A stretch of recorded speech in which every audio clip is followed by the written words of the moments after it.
Geopolitics can be child's play, so do space politics. Similarly, it's true to the International Space Station or ISS, the biggest, coolest, most excellent treehouse there ever was. Mainly built and operated by the US, the ISS has welcomed aboard astronauts from 15 different countries, including such space newbies as South Africa, Brazil, the Netherlands, and Malaysia. But China? Never has happened. Never gonna happen. China has been barred from the ISS since 2011, when Congress passed a law banning official American contact with the Chinese space program due to affairs about national security. 50 years after the United States demonstrated its dominance of space by beating the Soviet Union to landing humans on the moon, the country is confronting the cosmic ambitions of another superpower, China.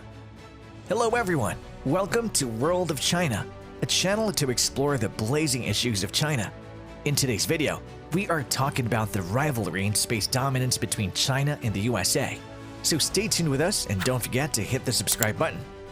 China didn't launch an astronaut into space until 2003, more than 40 years after the United States and the Soviet Union did.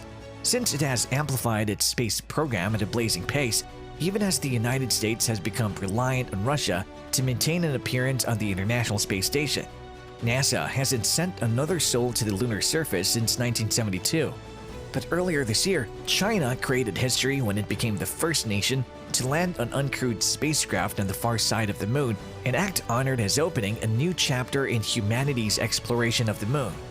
NASA and its architects are still struggling to build a spacecraft capable of flying astronauts to space, 8 years after the last space shuttle landed at the Kennedy Space Center. When China has developed a monster rocket and last year launched more rockets than any other country on Earth, though none with people on board. While NASA is struggling to decide the future of the aging International Space Station, China is ready to launch a station of its own within the next few years. China plans to send another spacecraft to the moon this year.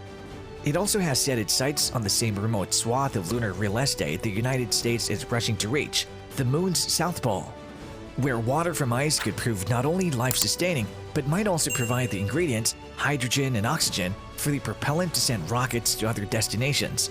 Though barren, gray, and lifeless, it offers a key means to deeper space exploration and tremendous prestige to whoever gets there first.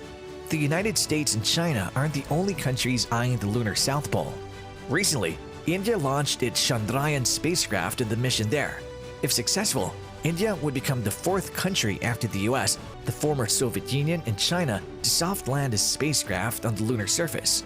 The United States has noticed China's ambitions, which have encountered a debate over how to react and what China's intentions really are at a time when space is seen as a significant war-fighting domain. There are many reasons for China to invest in this costly and technologically challenging project. One is to conduct scientific research and make medical, environmental, and technological discoveries. But there are also other potential motives such as commercial gains and prestige. But as we hear from them, Chang'e does not intend to compete with the ISS. The Chinese station will be smaller and similar in design and size to the former Soviet Mir space station, expecting it will have limited capacity for astronauts. After all, it doesn't have as much money behind it like the ISS, and there are not as many countries involved. If anything can be called the UN in space, it's the ISS, which has as associates former Cold War enemies US and Russia, and old friends Japan, Canada, and Europe.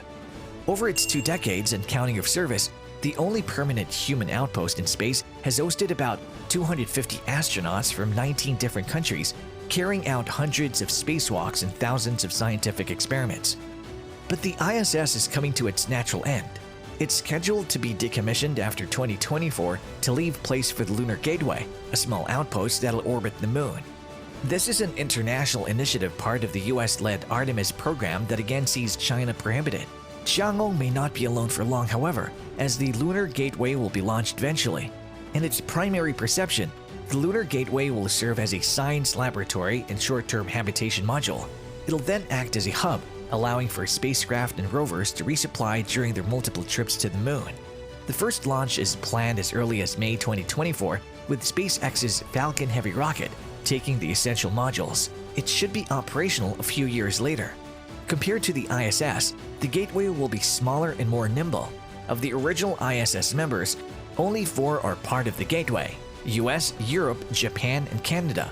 For now, Russia has not joined, due to the controversy surrounding the Artemis program, which many countries believe is too US-centric. So here's another moment for China. It has already started collaborating with other countries on recent space projects. More is coming. In March 2021, it signed an agreement with Russia's space agency Roscosmos to build a joint Russian-Chinese research facility on the moon.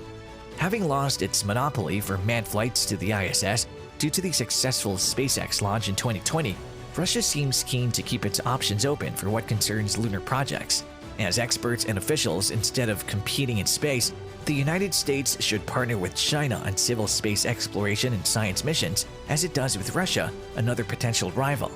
That was made more difficult in 2011, with the passage of a provision written by former US Rep. Frank Wolf that requires NASA to get congressional approval before partnering with China, as well as having the FBI certify that the cooperation would not risk national security. Wolf's intention was to keep China from stealing secrets and technology, but it hasn't slowed China's progress. China has displayed expanding military capabilities in space. In 2007, it took out a dead-weather satellite with a missile, putting the United States and others on notice that the national security satellites they have in orbit, used for missile defense, precision-guided munitions, and spying, were vulnerable. Ultimately, space is both challenging and expensive. While it's a way for many countries to show dominance, cooperation has already proved to be more effective than lone endeavors. The ISS is the best proof of that. We know that space exploration can also diffuse tensions on the ground, as it did during the Cold War. China's taking a leading role in the new space race could have a similarly positive effect, especially if the country shows goodwill in helping address a growing security problem in low Earth orbit: how to get rid of space junk. Well, that's all for today. Thanks for watching the video. Give this video a big thumbs up and let me know your thoughts in the comment box. For more exciting videos, subscribe to this channel and hit the bell icon for notifications. I'll be back with another exciting video soon. Till then, check out our channel for more exciting videos and stay tuned.